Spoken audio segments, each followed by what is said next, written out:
Welcome to Madlit Musings, the podcast where you get to eavesdrop on your favorite authors without getting caught.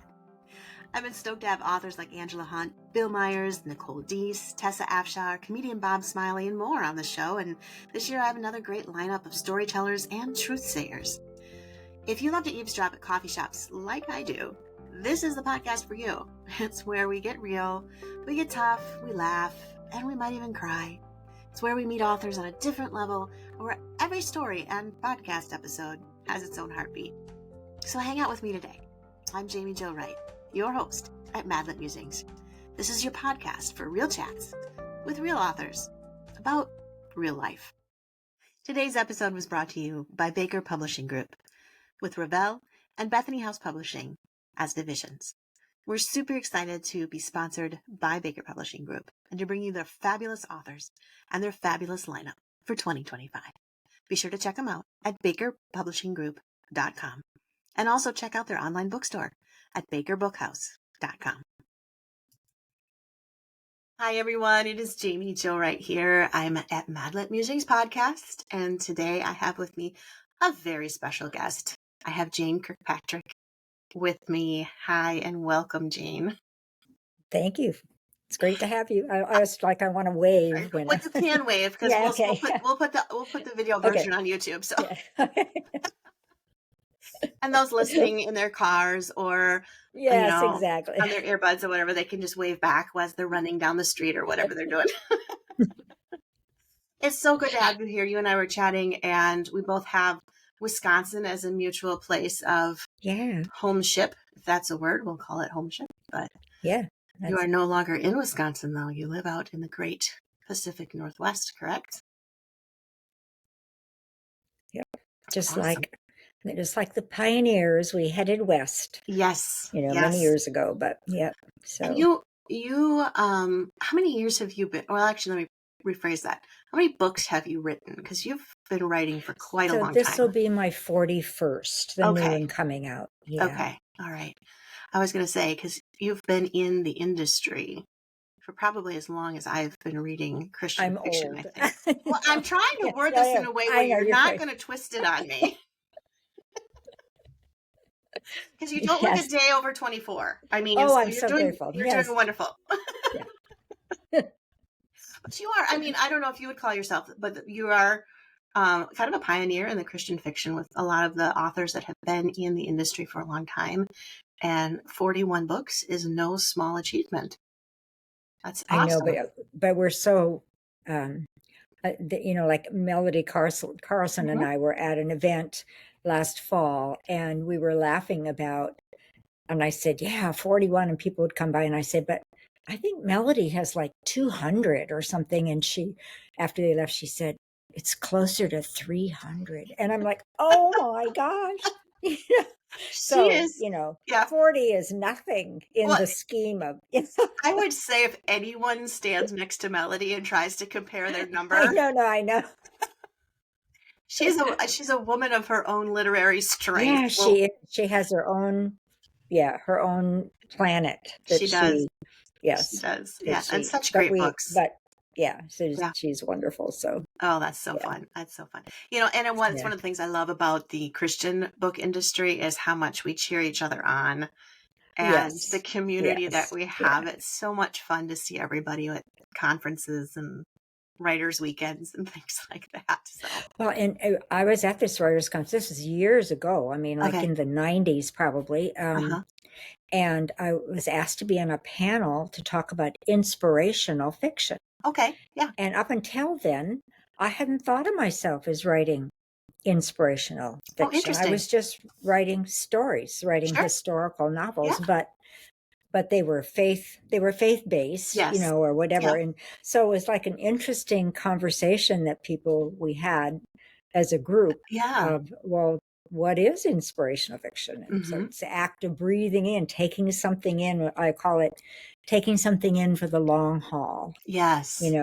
Something that you can take with you. Yeah. So, I love that. I was thinking the other day, actually, I like the wording inspirational fiction over Christian fiction, just because I feel it's more, I don't know, it's a little bit more appealing. Like, if I'm not coming necessarily from a Christian background, the Exactly. idea of Yeah. it being inspired is still really precious. Yeah. And I think it's a great way to be able to reach people with hope and faith by not Right. labeling I it agree. as a I specific agree. something. So I love And I that. think some people won't wander over to the Christian shelf, Correct. Hmm. but they might. I don't know if there's in some stores there's a inspirational shelf, Right. of Yep. course, but like online, you're not going to cross over. You're not going to Mm-mm. wander into the next aisle that you Right. would in a bookstore. So Exactly. yeah, Exactly. Yep. it's kind I of was talking interesting.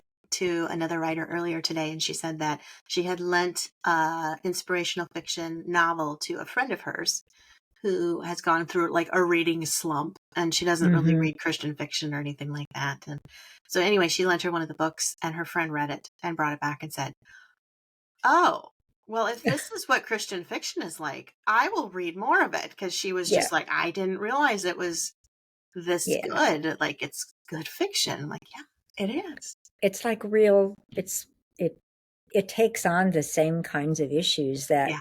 any other good Hmm. novel would, or in nonfiction or whatever. But Right. since some of my titles are from in the nonfiction, but most of Hmm. them are based on the lives of real people, which I Right. think can be very inspirational because Hmm. people can think about, oh, this person actually survived that. So maybe I can deal with this trial that I'm dealing with now. Right. So, Right. And that's one of the yeah, things that I love about your books is you take real history and it inspires your story, or it's based on a true story. Like this one is called, your latest is called Across the Crying Sands. And it's right. book one of The Women of Cannon Beach. Hmm. And it says right here, a tale of uncharted adventure and discovery inspired by a true story. So I will ask you to tell us what this book is about. Okay. So go ahead, take it away. Oh, now? Okay, okay. Now, I was just come like, on, okay, tell us what the okay. book's about. So, and I'm not sure that I figured out what I call the elevator sentence yet, Oh, right. where you get on and somebody says, "What's your book about?" But Yeah. it's actually based on the life of a woman named Mary Gerritse, Okay. who was a young mother, married, and for whom marriage and family was a challenge. And she finds her purpose becoming the first woman to deliver mail on the very rugged North Oregon coast. And it was a very challenging route that she had to take, and up over a mountain. And at that time, there were very few roads, and the actual ocean, the coast, was considered a road. Okay. But you had to know your tides. You had to Yeah. know when you could go and when you couldn't go, and then you had to deal with things that like sneaker waves. Now they called them sleeper waves, that were just sort of um, it looked like the tide would be calm, but then this massive wave would come in, and if you ever follow, which I do, the news reports Mm-hmm. on the Oregon coast, they'll have times when they'll warn people, do not go close, because this is a time when these sneaker waves are being Interesting. generated, and they kind of go crossways, but they come in and they knock people off their feet and they're gone. I mean, Wow. it's a very challenging time. So yeah, so Mary, Mary was, and she became, if you go to Cannon Beach and you Mm-hmm. spend any time there, you visit the museum, she was a very significant person in the development of that community. That's awesome. Her parents actually came originally from New York, and then Minnesota, and Okay. then Oregon. So they were sort of Easterner, Midwesterner, and then became Pacific Northwesterners. So, yeah. So what made her go? I mean, what made her go one day, hey, I think I want to deliver mail in this rugged, manly man sort of environment that would have been the case back in that time period. Well, her husband was delivering the mail. Okay. He had a route, and he was gone 2 or 3 days a week, and then he Sure. would come midweek. He'd come at home and then he'd leave again. And she was 16 when they got married. They had their first baby 9 months later, and then another year, another baby. And so she was at home alone with 4 babies. Wow. Under 5 or under 6, I think it was. And she was overwhelmed. And she loved to read. She was self-taught in many ways. Okay. She loved adventure, and she was trying to homestead in this very difficult climate on the Oregon coast with tall trees and rain and sure. And and then her husband would take whatever work he could get, and one of the jobs he had to take was on board ship, in which he was gone for 3 months at a time. Wow. And she just couldn't manage it. And then he did come home, and she got pregnant again. And that baby she lost. And when she lost that baby, she was hospitalized for 3 months.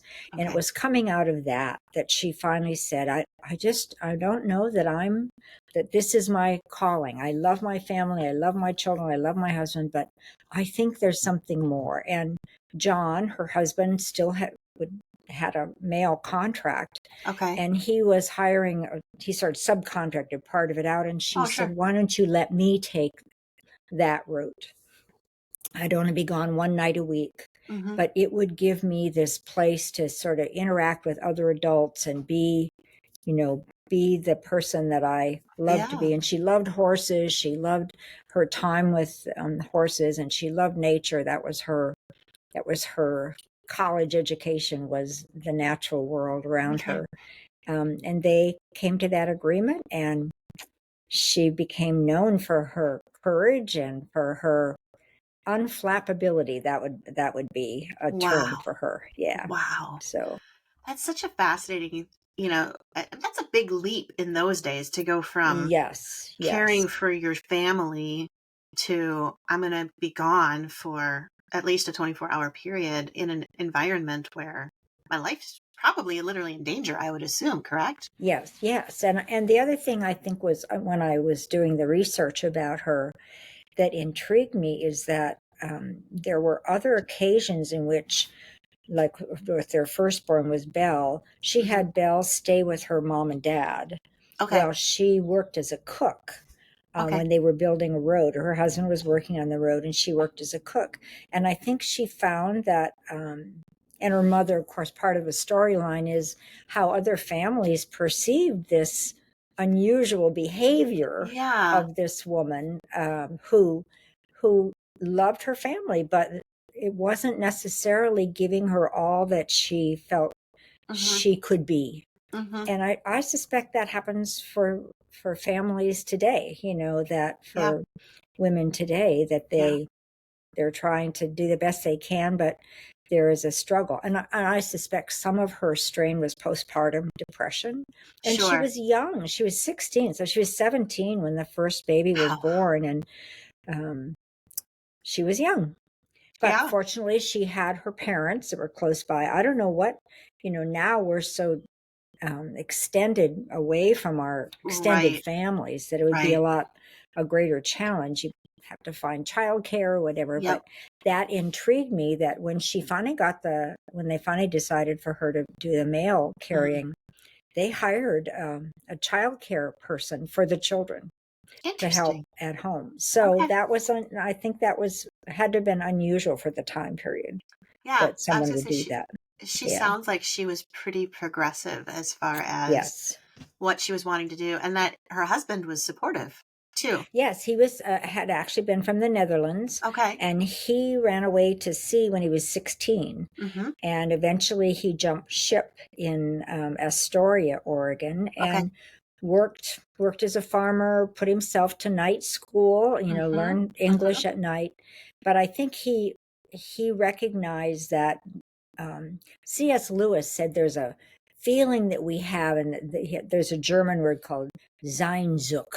I don't know that I pronounce it right, but it's like this longing to, that the spirit moves in us and has this longing for for seeking God, but also for seeking who we really are as children of God. And I think that John understood that because he left home.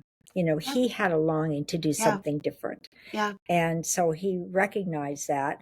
And I think that speaks really highly of him, that he could see that she had a different need than maybe the traditional wife would have had. So. Right. I think that speaks extremely highly of him to trust her with the male route, to support her with that, allow her to pursue that without, because there's enough of that today that can still be a struggle for women. But you look back in that time period. Yeah. Did she face like any type of bias or people that were frustrated with her for doing it? Most of the trials were of the natural world. Okay. She, and the story begins with them coming back the week before they got married. They had to travel to Astoria, which was several hours away, on horseback, and they had a chaperone with them. And but they had gone for her to see the dentist. Okay. And on the way back, they miscalculated the tides, and they were hit by a huge wave. And all three of them were separated from their horses and washed up against a rock. She saw John disappear. She saw Herbie disappear. She didn't know if they were alive or not. And that was for hours. Didn't know whether she was already a widow, even though they weren't married yet. Wow. And there were other occasions where there was a section of them on the mountain where the trail was only as wide as like your palms, this wide. Oh. So you would always get off, and it was kind of around a ridge. And you would yell ahead to say, the trail, I'm on the trail. And if you didn't hear anything back, then you would start out. But every now and then, because of the way the wind was, you might not hear it, and you would meet people. And she met people. And one of them happened to be a newspaper reporter. And he wrote about it because it was neither of them could back up, and there wasn't really room enough to pass. But she proposed that the men climb on the inner side of the ridge and just hold on tight. And that she and her horse, who was this wonderful horse, Prince, would basically walk and put their feet in between the feet of the horses that were there. And they managed to make it through. And the reporter was so impressed with her unflappability that they were still alive. Yes, they were still alive. And there was another guy with him. There were three of them. And so there was another guy with him who was just hysterical and said, I'll never take this road again. I'll never take this road again. So the reporter asked if he could meet up with her and did an interview and, talked a little bit. And that was an interview that's available. You can find it, he was obviously enamored with her courage and and then interested that she would do that even though she was a mom. Right. And that her husband was okay with it and, all of that. Oh, so cool. Yeah. And that story that you just told, that actually happened. That's not just something that you fictionalized those for are your things book. that happened. Yes. Yeah. Oh, and the first part, the terrible sneaker wave where they almost all died 2 days before their wedding. So that happened. Oh my goodness. So would you term this book then kind of a fictionalized biography or like a reimagining, or how much is fiction versus the way I think about it is that a biography tells you what someone did and when they did it. Yep. And a novel allows you to explore what they were feeling and how, let's see if I can find the right, what they did and when they did it, why they did it, and how they felt about it is more the purview of a novel. What was the motivation? We don't know that, that as her biography, I could speculate if I were just going to do a straight biography. And there had been biographies written about her. Okay. But I wanted to explore, because that's what novels do, is talk about how are we moved by this person? Right. What was it that made her singular in many ways that we want to remember about her? Yeah. And that goes to motivation and to emotion. So that's pure speculation in many ways about, well, how might she have felt leaving her kids at home? How did John feel about that? Right. Because she never, sometimes I can find that out about a character because they've journaled. I was going to ask, did she leave a diary or anything? She didn't leave a diary, but there were several interviews with her. But the interviews did not go there. They went to, what did you do and when did you do it? And sort of the funny stories. And she had a terrific memory for names. And she was a great storyteller, but she didn't. And that might have been the era too. There was an era where a lot of people just didn't, what I would call, they weren't self-reflective. They didn't necessarily think that was a good use of your time to think about, how was I feeling when that happened? I think my mom has passed now for 20 some years, but I think she was part of that era. She would, I can remember asking my grandmother, well, how come so this is a quick story, and I did write about my grandmother, but that's awesome. I love it. She showed me, she was a photographer. Oh, wow. My grandmother. And she showed me a picture of her in this gorgeous white lace dress with the big hat and the plumes. And she said, she didn't like pictures of herself routinely, but she liked that picture. And she said, I love the dress. And she said, but my mother called it my kept woman dress. And she said, and it was no such thing. I paid 25 cents a week for 6 months to pay for that dress. I love it. And so that was, what was it? And when did you do it? And I said to her, well, why would your mother call it your kept woman dress? And she said, oh, I don't want to talk about that. So see that, and that was for me, why was the emotion, because I could feel when she was saying it was no such thing. I bought that dress. Right. But I wanted to know the unanswered question, which is what a novelist does, is say, how come she did that? What was that about that dress? And what do you mean you were a kept woman dress? You were a kept woman and blah, blah, blah. So anyway, of course, I had to explore that. And, for Mary's story, the unanswered question was, how is it that a wife and mother finds herself delivering the mail in a very rugged trail that a lot of men wouldn't even sign up for.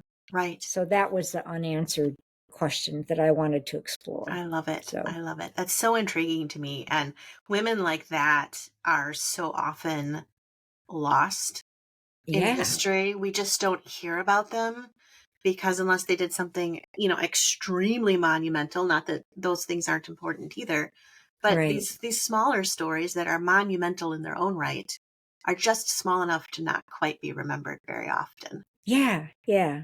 So I love that you're bringing that out. Now, this is book 1.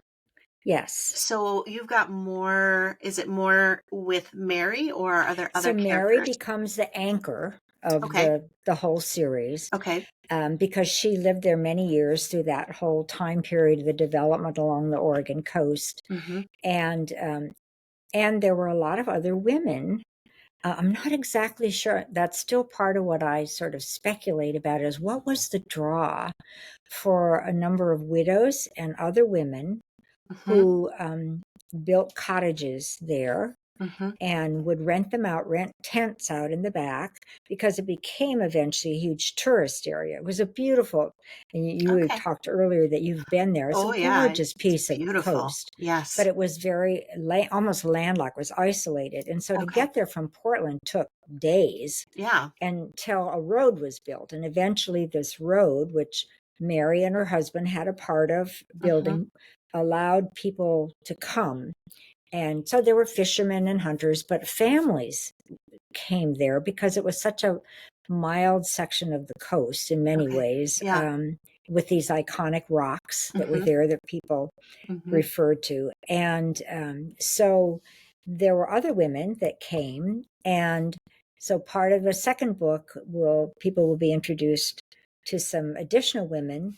And then in the first book, it was initially, of course, there were Native Americans there.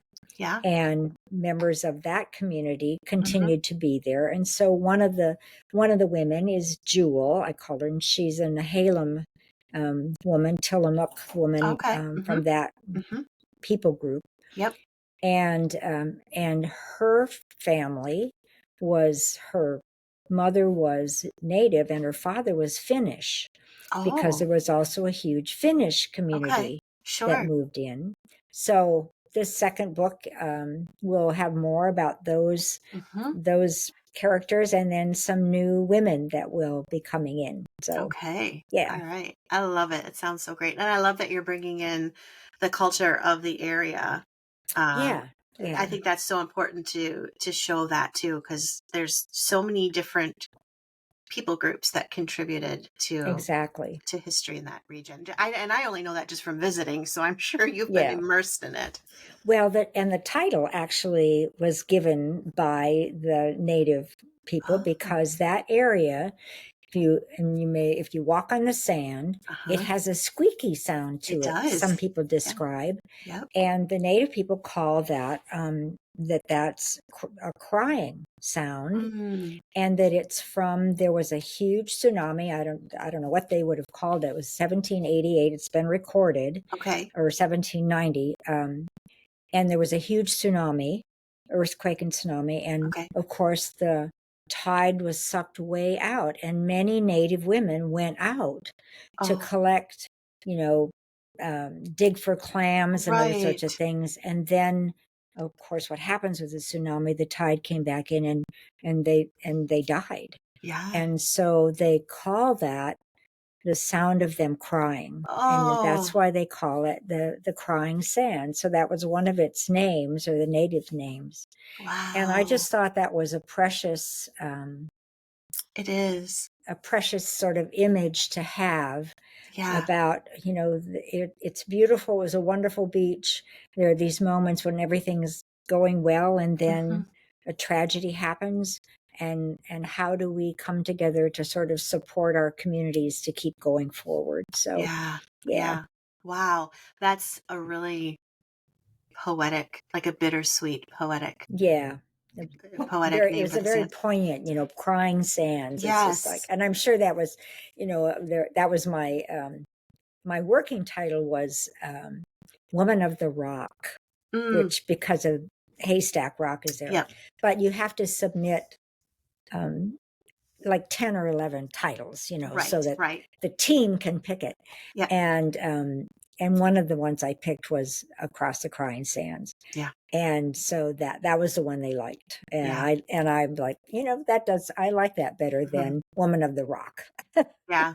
Yeah. Because it could be a woman working in a gravel pit or something. That's true. Yeah. Yeah. It really, Across the Crying Sands, and then put with the cover that you have, which is stunning. Yeah. Yes, it is a stunning cover. It's just beautiful. It's absolutely gorgeous. So, well, the book comes out in May. Yes. And it's available wherever books are sold. Exactly. If readers want to follow you, find out about other books, the other 40 books that you've written. Yeah. What's the best way for them? Yes. What's the best way for them to do that? Probably visit my website, which is just jkbooks.com. And I'm on Blue Sky and Facebook and Instagram and so on. But I also do a monthly newsletter. That is nonfiction, and that people describe as inspirational. And if you go to my website and sign up for it, it's called Story Sparks. And it's that I think that the stories are the sparks that light our ancestors' lives, and they're the embers we blow on to illuminate our own lives. Oh, I love that. And so I call it Story Sparks. And if you sign up for Story Sparks, comes in your email, you will automatically be entered into the drawing for some pretty cool things that are Cannon Beach related. I love that. A print and some, sea glass earrings and some puffin glasses. It's one of the places where the crested puffins live, and they're the little puffins. They kind of look like penguins, but they have orange, and they mate for life. And that's one of their places is Haystack Rock. So it's just, so anyway, so I'd be happy to have you be in the drawing, and sometime in May we'll be pulling that up and announcing that. So that'd be lovely. Yeah. Well, readers, be sure to do that. Go to Jane's website, get entered by signing up for the Story Sparks, which I want to do anyway. It sounds great. You'll hear about my life. You hear about my dog, you hear about my life. And so, so the dog has a column. Yes. Well, of course. Of course. My cats are constantly featured. I mean, if anybody gets my newsletter, they don't even know I'm an author. It's like, oh, it's the cat lady. She's sending an email again. That's good. All right. Good. Well, the book is called, again, Across the Crying Sands. And it is from Revell Fiction. It comes out in May, and it's written by Jane Kirkpatrick. So rush out and get it now. That would be great. Thanks, Jane, for being here. My pleasure. Thank you for having me. Have a great day. Enjoy Wisconsin spring. I will. Yeah, good. And that's a wrap for today here at Madlet Musings. I hope you join us again. And if you want to, be sure you like and subscribe here at your favorite podcast player or on YouTube, because you won't want to miss all the wonderful alerts that let you know when we have another conversation for you to eavesdrop on.